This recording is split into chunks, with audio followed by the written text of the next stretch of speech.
ഇപ്പോഴും അടൂർ ഗോപാലകൃഷ്ണൻ്റെ ചോയ്സ് പ്രിയപ്പെട്ട നടൻ മമ്മൂട്ടി തന്നെയാണ്. എന്നതുകൊണ്ട് മോഹൻലാൽ മോശം നടനാണ് അദ്ദേഹം പറഞ്ഞിട്ടില്ല. മറ്റ് പല നടന്മാരും മോശമാണെന്ന് പറഞ്ഞിട്ടില്ല. അപ്പോൾ ചോദിക്കും, അടൂർ ഗോപാലകൃഷ്ണനും മമ്മൂട്ടിയുടെ ഡേറ്റും പ്രതിഫലം കുറച്ചും കിട്ടാൻ വേണ്ടിയിട്ടല്ലേ എന്നുള്ളത്.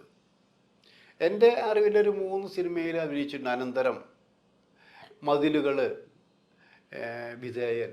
ഈ 3 സിനിമയിൽ നോക്കൂ. അതിൽ വിധേയൻ എന്താ കാണിച്ചു വിട്ടിരിക്കുന്നത്? മമ്മൂട്ടിയെ കൊണ്ട് ശരിക്കും പഠിപ്പിച്ചിട്ടില്ലേ? എന്നാൽ മതിലുകൾ മോശമാണോ?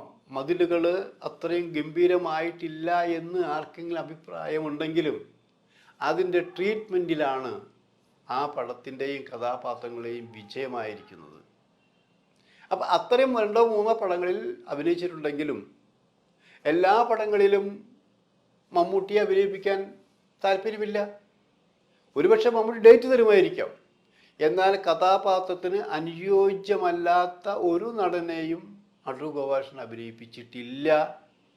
ഇനി അങ്ങനെ ചെയ്യുമോ എന്ന് നമുക്ക് പറയാൻ പറ്റില്ല. അത് അടൂരാണ് തീരുമാനിക്കേണ്ടത്.